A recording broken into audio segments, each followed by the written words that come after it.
Please stand by. This live webcast is now about to start. Hello, and welcome to everyone. Today's Bright Talk session, we'll be talking about an introduction to the Swordfish specification, which is for scalable storage management. My name is Don Deal. I am co-chair of the SNIA Scalable Storage Management Technical Work Group, which is where the SNIA Swordfish specification is being developed. And I am also chair of the SNIA Storage Management Initiative, which is sponsoring the work being done on the Swordfish specification. My role here today is mainly to help get things started, and I also help to collect and answer any questions that you might have. The person actually giving the presentation today is Richelle Ahlvers, who is the chair of the SNIA Scalable Storage Management Technical Work Group. Richelle has an extensive background working with various storage technologies, and she currently leads the technical development effort for the SNIA Swordfish specification. So she's definitely the right person to be giving this presentation for you today. If you have any questions you'd like to ask during the presentation, just type them into the Bright Talk Ask a Question box. I will collect the questions and we will answer them during a Q&A session following the presentation. We expect to have about 10 or 15 minutes for that session, so we should be able to get to all the questions. If you would like to get a copy of the slides, you can find them via the attachment associated with this Bright Talk session, and the last slide in the presentation also tells you where to go get them. And with no further ado, I will now turn things over to Richelle for the presentation. Thanks, Don, and welcome again to everybody. It looks like we've got quite a few folks online, and just as a reminder, just like every Bright Talk session, this session will be available via the same link once we're done today and ad infinitum. So with that, let's get to it. Who is the SNIA Scalable Storage Management Technical Work Group, and what is Swordfish? So if this is your first time hearing about Swordfish, cool. We'd love to, what we're going to do today is give you an overview of what Swordfish is, where it came from, why we're working on it, and in the future we will come back and give you more overviews and deep dives into different aspects of Swordfish. So Swordfish is actually something that the SNIA Scalable Storage and Management Work Group was formed to start developing last year. We'll give you some history about that as well. But it's basically an open industry standard spec for storage management, defining a customer-centric interface. And customer-centric is a really key notion here for the purpose of managing storage and related data services. We build this on the DMTF's Redfish specification using RESTful technologies and JSON formatting. So if you're not familiar with Redfish, we'll talk a little bit about that, and we'll also show you some information about how Redfish is structured and how we extend Redfish. So as always, this is a snapshot of work in progress within the SNIA and is subject to change without notice. If you want any additional information, and we will point you to this repeatedly, this is also available in the attachments link. But we have a really easy to remember URL. It's snia.org/swordfish. All the information you could ever possibly want and that we will make available about Swordfish is available from snia.org/swordfish. Okay, so what are the drivers for SNIA Swordfish? So a little bit of history for you here. Customers and vendors are always asking for improvements in storage management APIs. Whether it's for proprietary APIs or for what we work on over the past 10, 15 years in standards-based APIs, we really need to make them simpler to implement and consume. The standards-based APIs that we have in place are very, very comprehensive, but can be difficult to come up to speed on, and because they're so comprehensive, they can be difficult, and are working in technology that's been around for a long time. They can be difficult to interact with. They also ask us to work on improving access efficiency. Because they were designed very incrementally, it may be, instead of thinking about it, they've been implemented from a vendor perspective. And so instead of thinking about it from, I want to access this data from a particular client interaction perspective, it's been implemented from a vendor perspective. So this is something we've added in incrementally to the APIs over time, but it's something that we have to work on continually. So really focus on, this is something we really need to focus on all the time. Also, provide useful access via standard browser, right? The web has been evolving as an interaction point, and particularly as we're moving into things like converged, hyper-converged, and hyperscale environments, it's becoming a very key interaction point.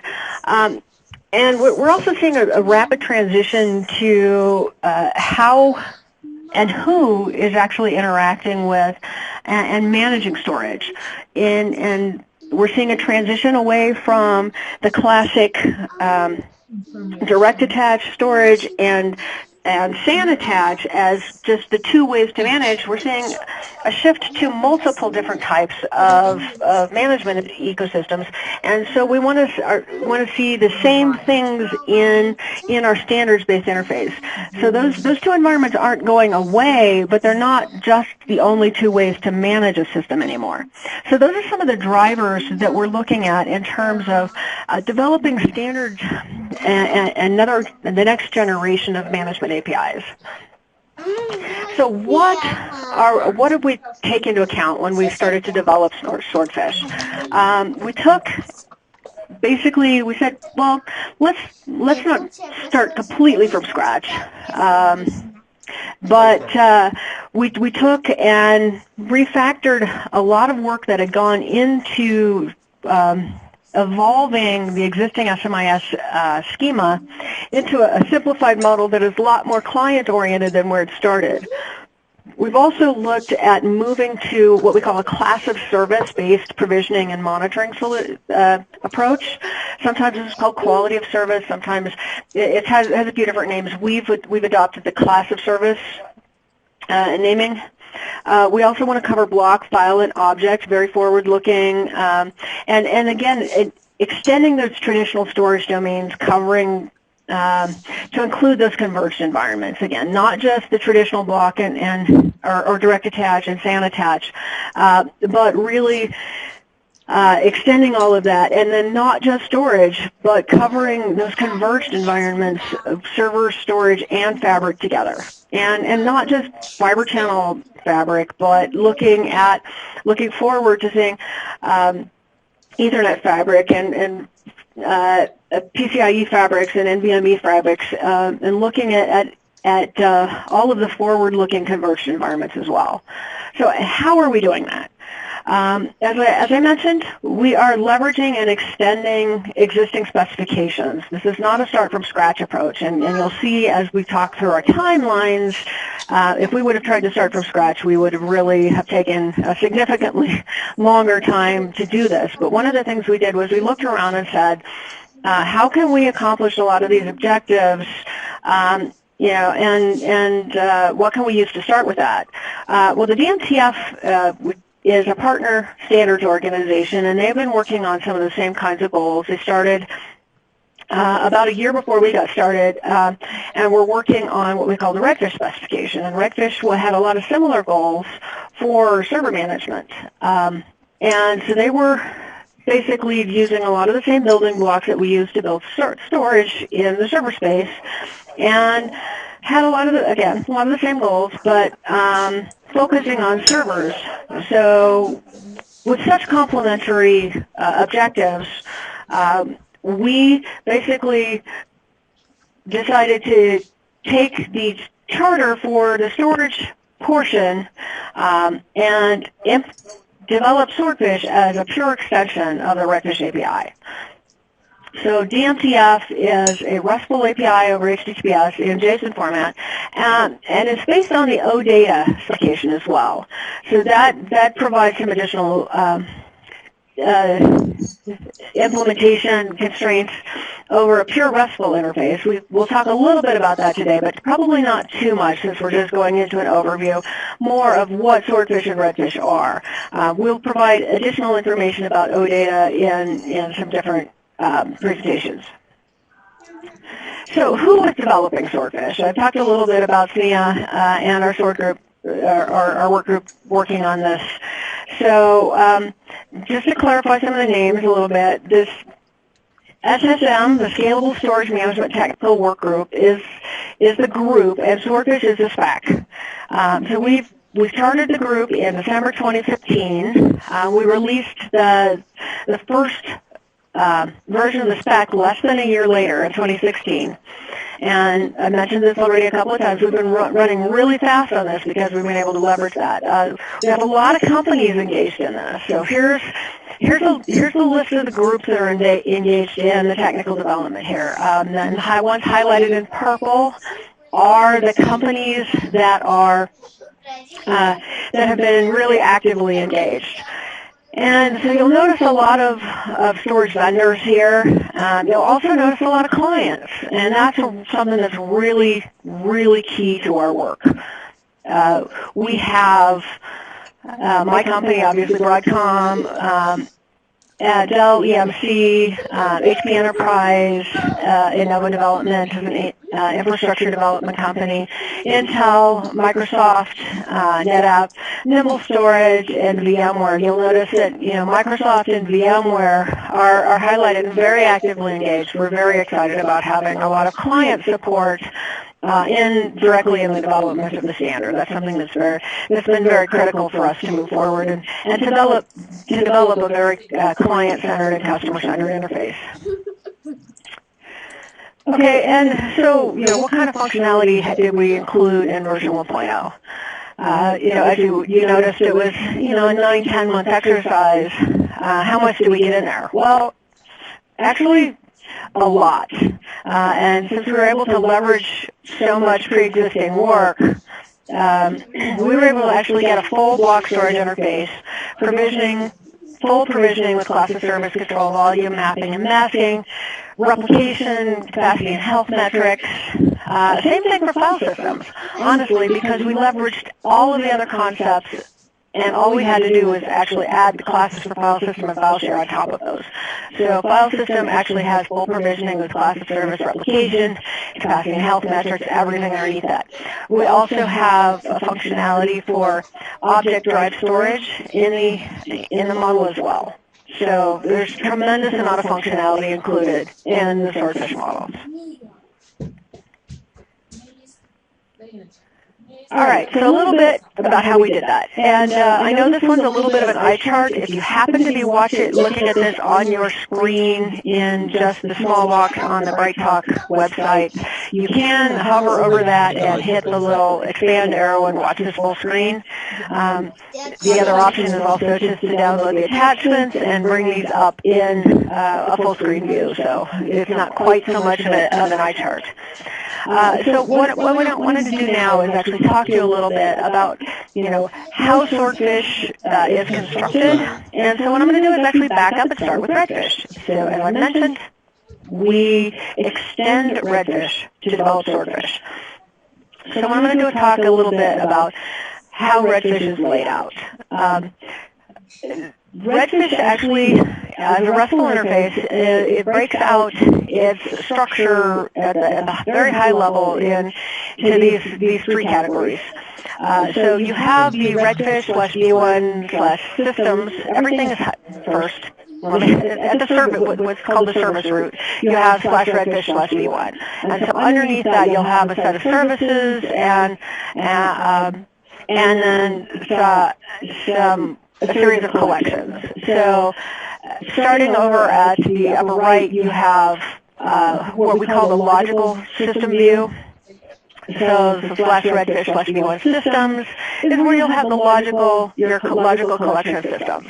And then under chassis, think of that as your physical components. And then the managers down here, so for a server, that would be a couple of things. One for a server, that might be like your BMC functionality. For a storage system, that might be your device manager. capability, functionality, that kind of thing. So that's kind of the logical breakdown. And there's a series of other things over here to the left where you might have like your session management, your accounts, collection of the schema you can access, event services. There's been other things like that, like task services, firmware update services, some other things that have been added over the last year that, that kind of collection of high-level services that you will access there. And one of the things you'll notice is these dotted lines going back and forth help show the relationships between like the system here and the BFC that it manages, or the system and the chassis that it's using. Okay, so that's really the high level of a Redfish system. And so what we did was, as you can see, I just kind of shrunk this down here. What we did is we just built right on top of that. We leveraged all those components. As I'm sure folks are very familiar, when you're building a storage system, in a lot of cases, you can actually directly use those same components. So that's exactly what we did from a logical modeling perspective as well. In many cases, you can actually, like software-defined storage, for example, it literally runs on the same physical servers, so you could construct your model the same way. Or for your classic storage system, a lot of the components are exactly the same anyway, so why not use exact same models? So that's exactly how our system is constructed. So in this case, what Swordfish has done is we focus on these upper-level purple models, and we leverage directly all of the rest of the Swordfish models. So we basically create two new hierarchies in the system. One we call a storage system, and one we call a storage service. And storage systems are basically just like systems. They're a collection of those logical systems that, this could translate to basically think of it as like a controller for, controllers and, that would have like the logical, the logical version of the system, right? And it may be hosted on a chassis as well. And then the storage services is really the really interesting part. That's your storage functionality. That's your block or your file, or eventually, even though we haven't implemented this yet, your object store, right? So this is where you'll end up with your collections of pools, storage pools, your groups, your endpoints, your volumes, your files, your replicas, all of your classic storage objects. And this allows you to basically just navigate around in the hierarchy to where to focus on what and focus exclusively on the storage portions. So the bulk of the work with the storage objects will be done within storage services. All right. I talked, highlighting it from that level where we've added to it, and I've also talked about how we're a seamless extension of Redfish. Another example of that is here, right? A seamless extension of Redfish to Swordfish. Redfish on its own, on the system, has a notion of a volume. When you move to Swordfish, we did the same thing, right? We basically, when you go to Swordfish, there's not two different volume objects. There's one volume object that is just a bigger volume object that has the Swordfish attributes added to it. So there is no real distinction between Redfish and Swordfish. It is a seamless extension. You come to the SNIA Swordfish documentation, and you will not see a distinction between the two. Okay. So, can you see what a swordfish-based system will look like? Yes, we're not going to hide it from you. the answer would have been really fun. It would be awful if it would no, wouldn't it?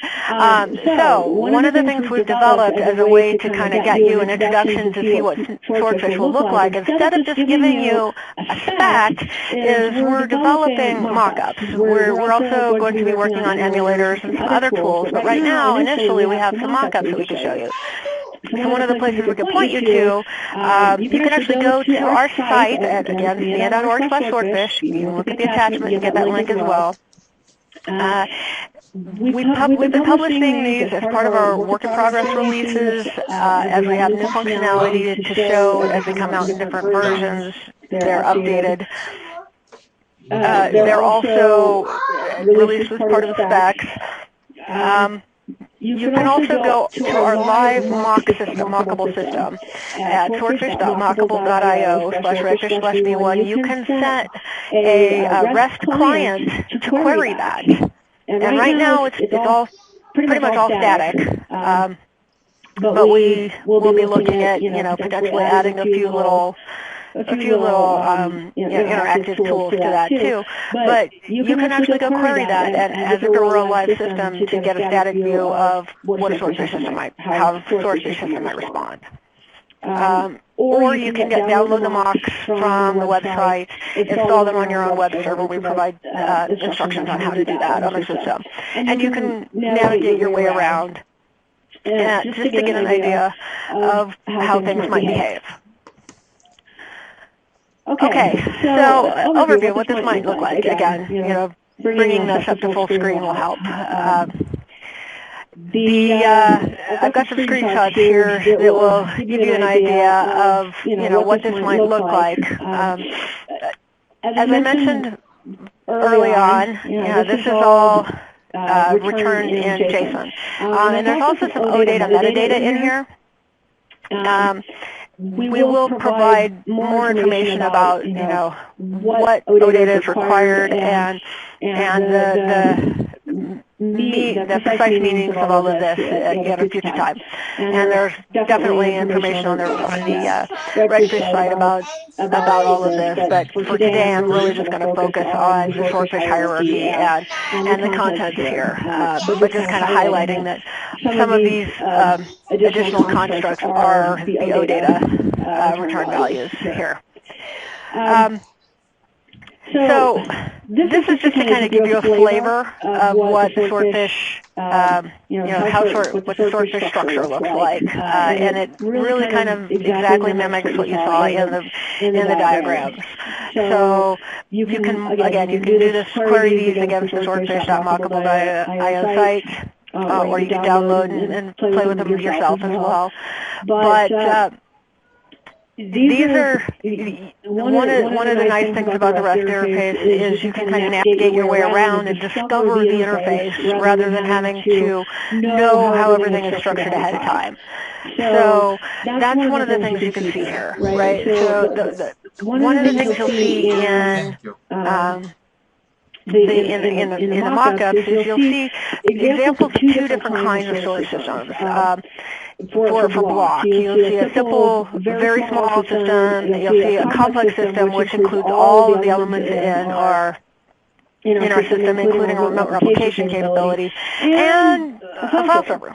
So we basically, in our mock-ups, try and show all of the permutations that we're supporting. So you can see here in this snapshot, this is kind of the high-level service route.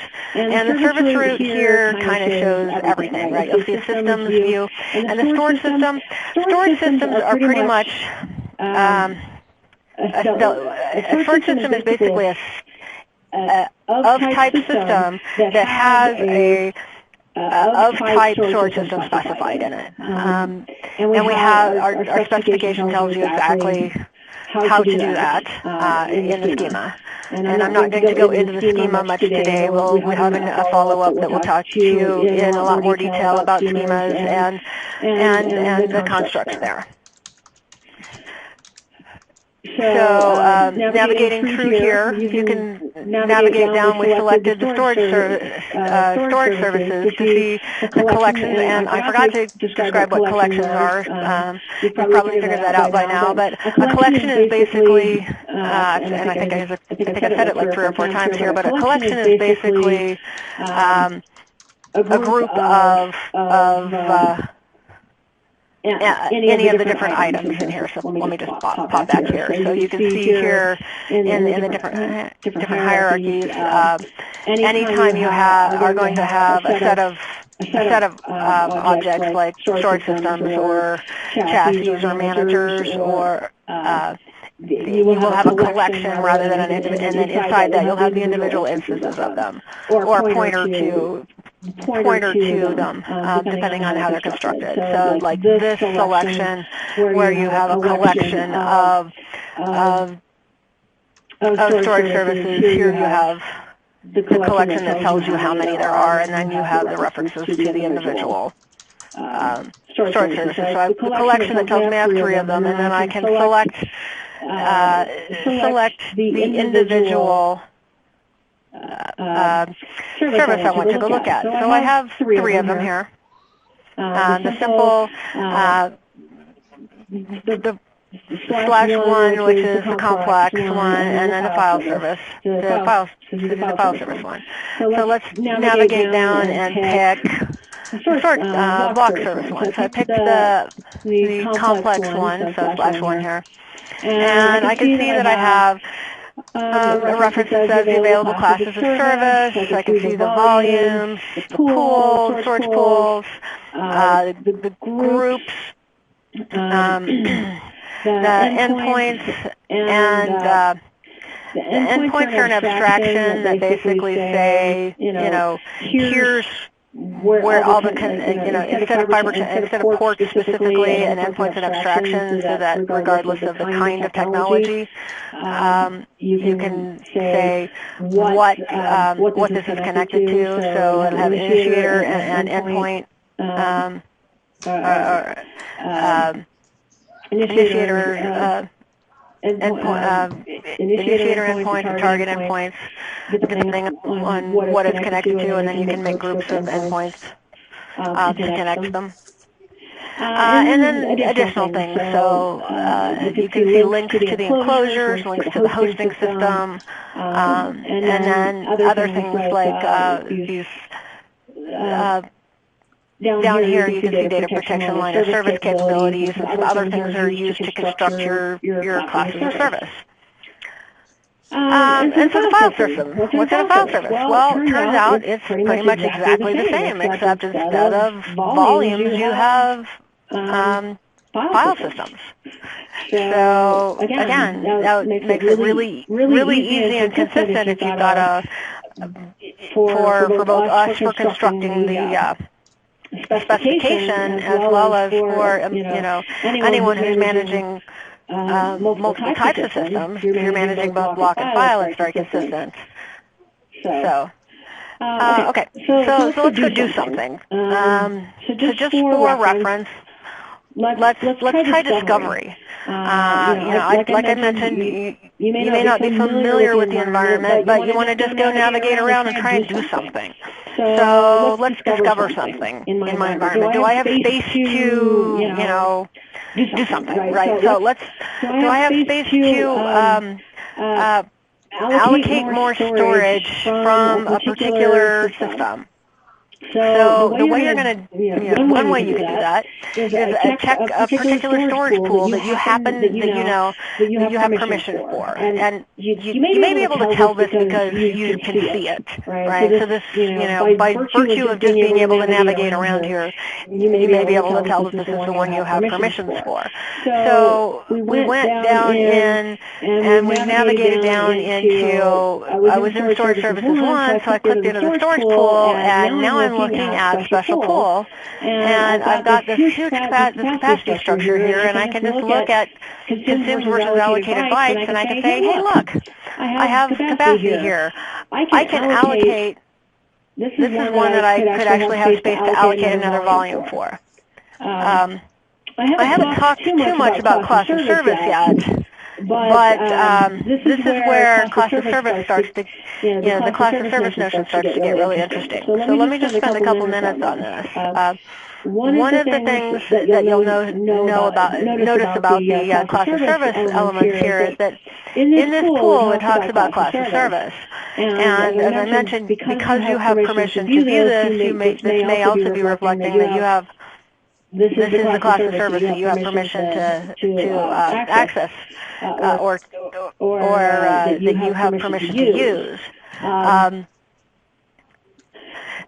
There may be other ways to tell that as well, but so I may be in here and say, okay, I have this is a pool that I can access, or I may already know that this is a class of service that I can use.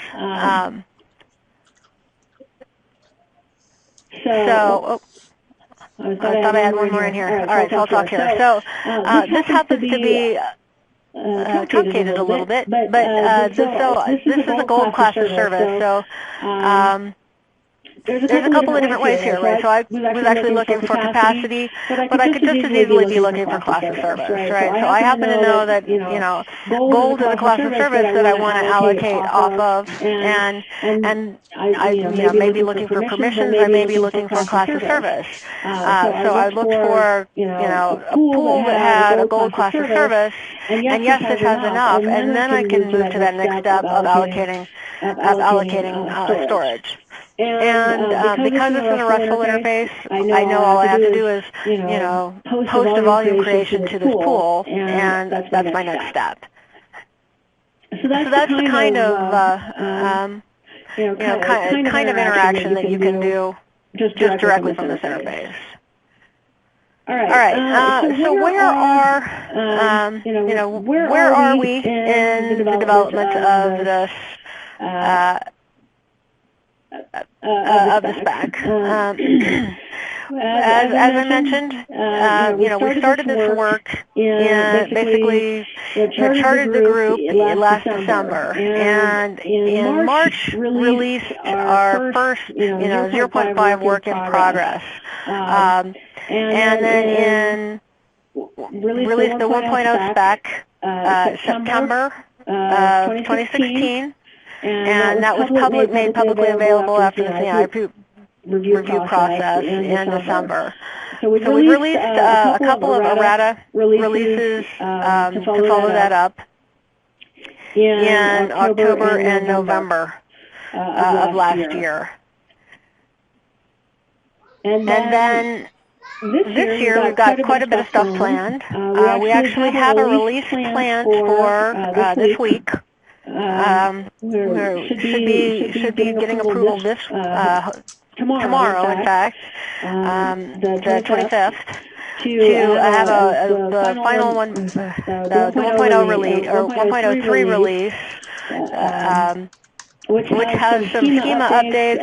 We've added, quite a bit to the spec.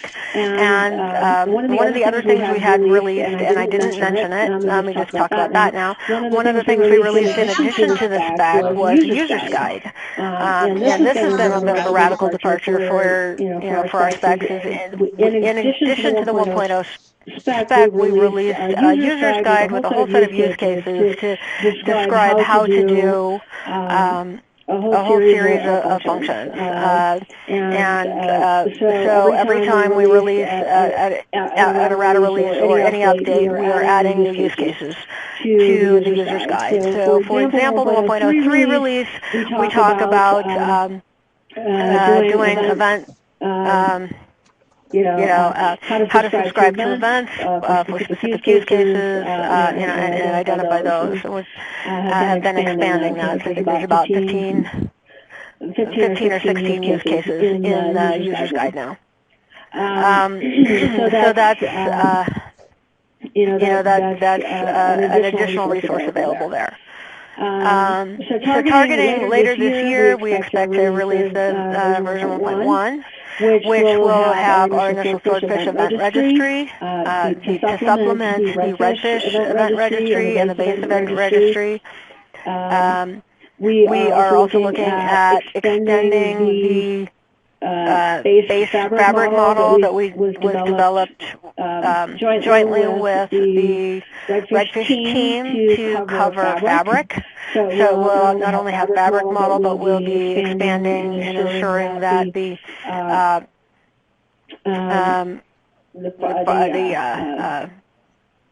fiber channel initiator and cards are covered appropriately. We'll be looking at supporting jointly a metrics model and then releasing support for a standardized block performance metrics definition. And then looking at some other a notion for some joint redfish and swordfish profiles definition. We'll also be looking at developing an online implementer's guide that's going to be available at SNIA.org/swordfish. Later in 2017, we don't have a specific timeline yet. We'll also be looking at developing functionality for Object Store and also looking at some storage-specific security roles. So those are just a few of the things that we have teed up and coming in 2017.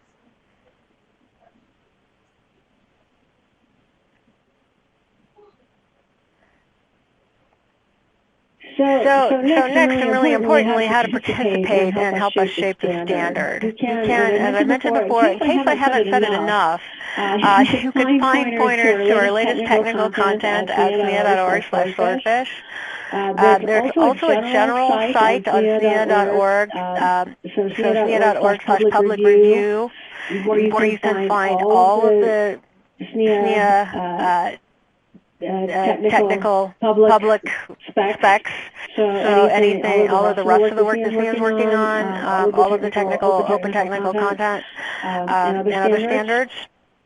There's several other things you can do if you are interested in working and helping drive the work on Swordfish. You can, if you are a SNIA member, or if you're not, you can join the SNIA and the SSM TWG. So there's information. This is a direct link if you're already a SNIA member.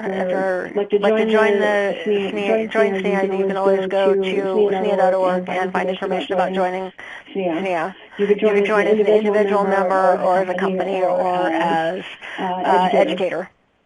To provide direct feedback, you can always go through the SNIA feedback portal at SNIA.org/feedback. And we're also developing a Swordfish user community in conjunction with the Redfish user community at swordfishforum.com. That will actually redirect to a joint forum with the redfishforum.com. And that is coming soon. That site will already redirect, and there will be Swordfish sections added to the Redfish forum within either later this week, or next week if they're not already there. So there's multiple mechanisms for you to work on participating. Also on SNIA.org/swordfish, there is an email alias if you are looking for additional general information, and you don't remember any of these, you can always just send us an email directly. So there's lots of different ways to contact us.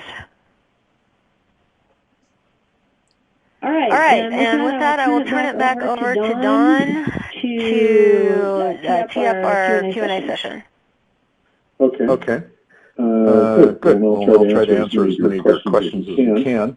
Again, if you'd like to pose a question for Richelle, or any question actually about Swordfish, go ahead and do that through the Ask a Question box on the Bright Talk site. We do have a few here already. Richelle, what types of clients are involved in developing Swordfish? Some of them. Okay, great question. So I mentioned that we've had Microsoft and VMware and Red Hat are three that have been very active as part of the technical work group in helping to, and Intel as well, in helping to develop the spec.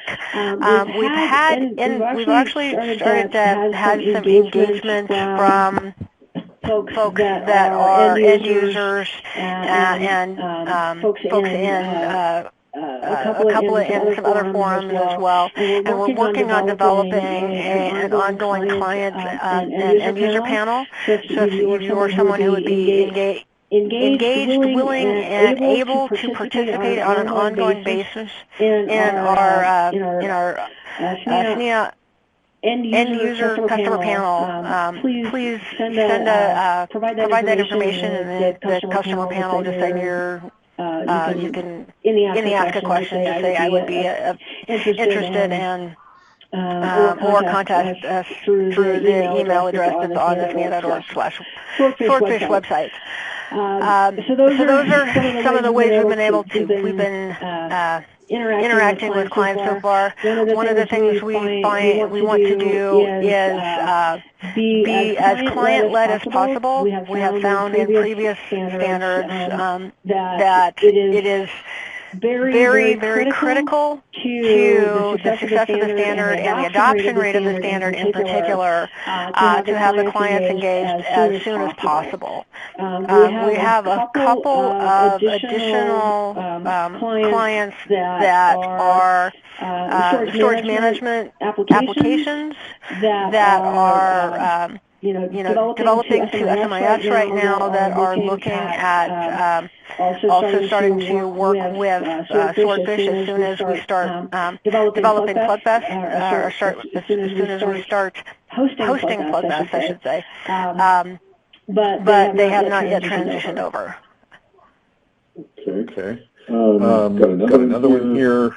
Let's see. How many of the companies involved in Swordfish are also working on Redfish? Quite a few. So the companies on Swordfish and Redfish, there's a lot of overlap. So let me just bring up that slide where we talked, showed the companies working on. Oh, wrong one. That's me. If I can find the right slide. Sorry, this one. Okay, so if we look at this slide, Broadcom, Dell EMC, HP, IBM, Intel, Lenovo, Microsoft, NetApp, Red Hat, VMware, all of those companies, and in fact, almost all but one of the ones, all but two of the ones that are purple and highlighted are all actively engaged in the development of Red Hat, Redfish. I'm reading Red Hat on the screen. So it's about a 75% overlap with the Swordfish companies that are working with Red Hat. Sorry, I keep doing that. Redfish as well. So there's a really, really strong overlap. And actually more, we keep seeing we have a lot of cross-pollination. Okay. Another one here, which is very relevant. It says, "Hi, are we planning for Plugfest?" We absolutely. Go ahead, Don. Go ahead. I can help on that one. The storage management initiative within the SNIA is definitely gearing up to have Plugfest for the initial prototype and commercial Swordfish implementations. They actually have a lab that has a bunch of equipment from member companies in it already. It'd be a relatively simple exercise to create Swordfish providers for that equipment. So we're looking forward to and hoping to start hosting soon, well, soon being 2 or 3 months, Plugfest for Swordfish. Absolutely, yes, we are planning for that. Got another one here. What companies, another question, Richelle. What companies now use Swordfish for integration? Microsoft, VMware, we're still a little too early on in the cycle for people to be using Swordfish in production. So But yeah, clearly I've mentioned Microsoft and VMware. The clients that are working on as part of the spec, Microsoft and VMware and Red Hat, I think are all clearly interested in stating support for working with Swordfish in the future. But nobody's actually integrating with Swordfish today because there are not production Swordfish implementations yet. That being said, we are working on and encouraging, trying to see some proof of concepts, and we hope that's where we are right now. We're trying to get some proof of concepts out from companies. We expect to see some in the next few months. Then we'll get the plug fest and we'll get the clients there. And as soon as we do that, we expect to see some of those kinds of things later this year. So we're a little bit of a chicken and egg problem right now, but hopefully, some of the things we're getting in place, we've got some work going to try and get some open source reference clients out and available that SNIA and the SMI is funding development of. We're also working on getting an emulator, an open source emulator for Swordfish in place. We've got obviously the mock-ups that folks and clients can interact with, although that's very static. We want to get some reference implementations, some proof of concepts and things out to validate what we've done so far, particularly around class of service and some of these other concepts, so folks can understand what to do and make sure we don't have any work to do to rework the spec, and that folks can actually just really start going on implementations. And once we get that in place and get some of those initial implementations going, I think we'll start to see like I mentioned profiles earlier. Let me expand on that just a bit. What we expect to see is client-led profiles where the clients Microsoft, VMware, Red Hat, and other, OCP and others can come and say, this is the set of functionality to implement to integrate into our environment. We expect a tremendous amount of overlap between those profiles, but where those can come in and help us clarify, what the implementations need to do, and that will actually help with that. What to do for those various environments and how to integrate a for a Swordfish system. Does anything you want to add to that, Don? No, I'm going on to the next question. Okay. So, what security-related functions or features are planned in subsequent updates to Swordfish profiles? Okay, so profiles aren't really a security feature. The things that we're adding from a security perspective, we have added a little bit more stringent security requirements than Redfish simply because we came in a little bit later. So we're requiring things like TLS support and some other requirements coming in from the security twig in SNIA. So our spec says support TLS 1.2 or greater, and we'll be adding some security requirements like that. We will also be adding some Swordfish storage-specific user profiles, and maybe that's where you're going here. So what we're looking at is things like a storage security user, storage admin that will have a different set of security roles in the system than just the pure administrator role in Redfish. So that's the kind of thing we'll be looking at adding into the system. So add another question if that's not exactly where that question was going, and I can clarify more. Sure. Got one here which is getting down to more detail regarding discovery between service root and devices. Is SSTP, Simple Service Discovery Protocol, the recommended method? Also, the service root is normally BMC or CPU question mark. Okay. So the first part, yes, SSDP is the recommended method. That's actually what's specified in the Redfish spec. And the way we are covering most of the protocol level questions is Swordfish is not really specifying protocol level things, where if Redfish specifies protocol level stuff, we basically default to what they specify, unless, like in the security case, we are specifying a tighter level requirement, like the TLS, as I mentioned. For the service route is a little bit more abstract concept. The service route doesn't really imply an implementation. It can be done on a BMC. It can be done on a host. It can be an aggregator, and an aggregator can be something where you're presenting a Redfish service where leaf nodes of it are coming from multiple sources, and you are aggregating the functionality together. Swordfish is highly likely to have implementations that are aggregators more so than a lot of the initial Redfish implementations. A lot of the initial Redfish implementations are BMCs. Swordfish is a lot more likely to have much more complex implementations, even initially, than Redfish, simply by the very nature of our storage devices. Think of a large external storage device is probably not going to be a BMC, but it could be an embedded manager anyway.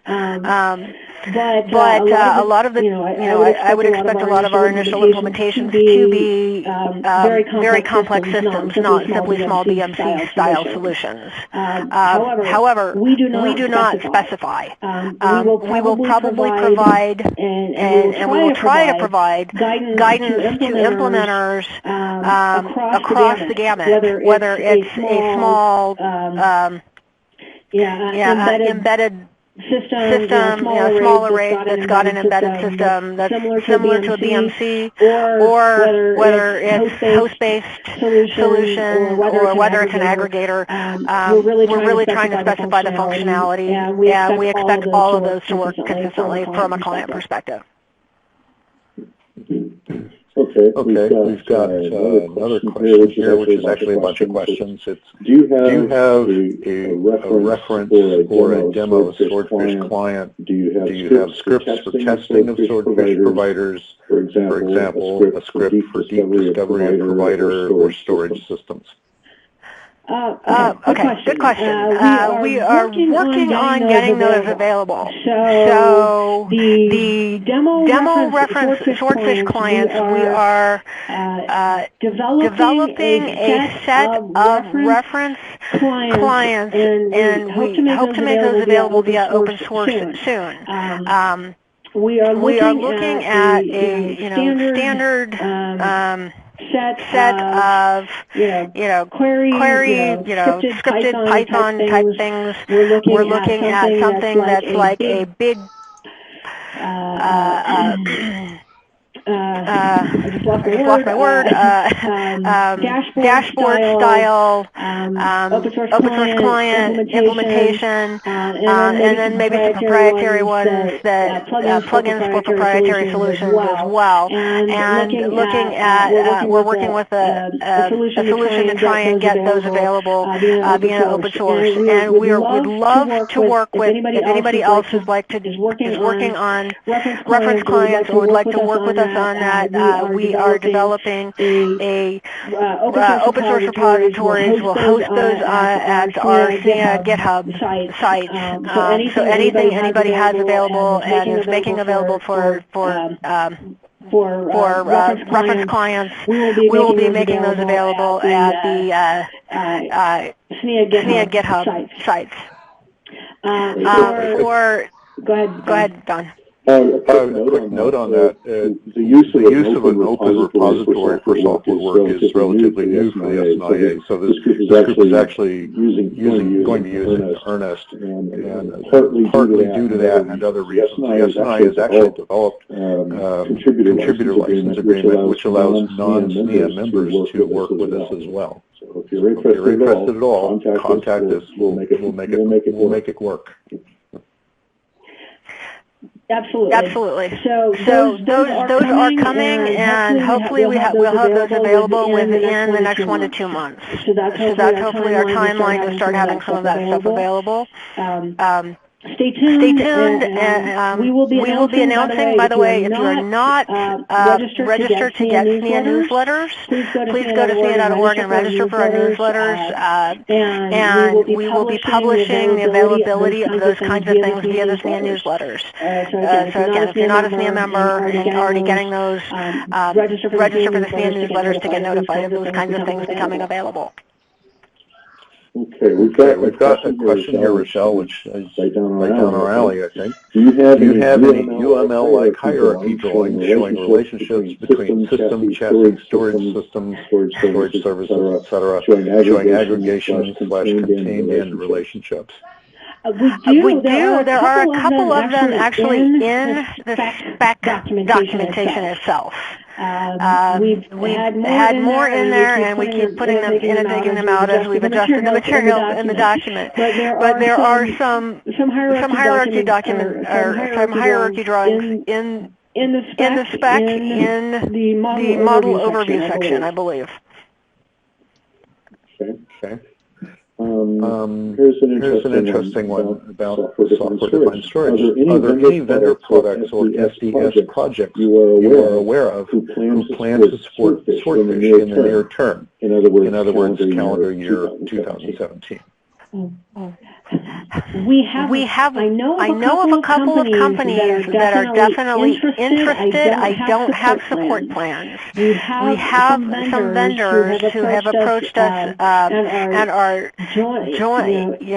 monitoring the TWG. They're not actively participating. They're definitely monitoring the TWG that deliver SDS solutions.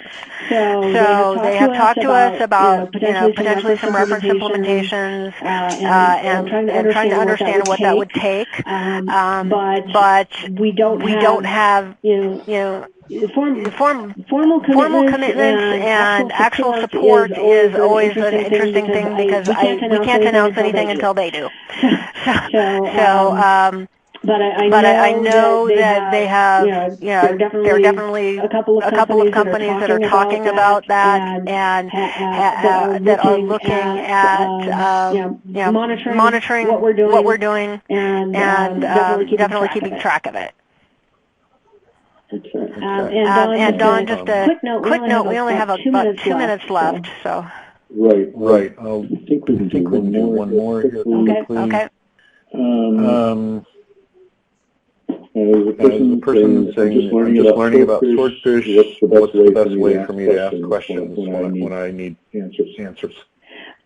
Okay. So I will just point again to a couple of the resources that the Swordfish forum that we just have coming online. Swordfishforum.com. And like I said, right now that redirects to redfishforum.com, but that will be being extended. If you're nervous about doing anything in that forum, send an email to storage management at SNIA.org. It's on the SNIA.org /swordfish page. If you have specific, if you're not a member of SNIA and you just want to send feedback, send it through the SNIA.org /feedback portal. We have multiple ways to send us feedback or just to ask questions. If you just have a question, you need a pointer to something, feel free to send it through that email reflector. But we would love for folks to start using the Swordfish forum site and start getting some communication and engagement going there. And of course, if you're a SNIA member, we would welcome you to join the TWG and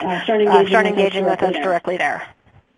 Okay, and with that, I'm afraid that we've run out of time. We're unable to get to some of the questions. We do apologize. But thank you, everyone, for joining today's Bright Talk session. We hope you now have a better understanding what the SNIA Swordfish specification work is and how it should help with the management of storage in a world where scaling is becoming increasingly important as a consideration. Please remember that you can find more information online by simply going to SNIA.org /swordfish. It gets you to a web page that points to everything else. And remember to watch for more Bright Talk sessions about swordfish in the near future. We do have them in the planning. With that, I believe we are done. Thank you. This live webcast has now finished. Thank you for taking part. A recorded version of this webcast will be available on the Bright Talk channel shortly. Please rate this presentation and provide the speaker with feedback using the ratings button. Also remember to share this webcast with anyone you think should see it using the share button. Today's presentation was brought to you by Bright Talk. As a Bright Talk user, you can find many more engaging webcasts to view at brighttalk.com. You can also manage your personal channel subscriptions, your profile details, and start a webcast channel of your own. If you have any comments or feedback on this viewing experience, please let us know by visiting www.brighttalk.com/feedback.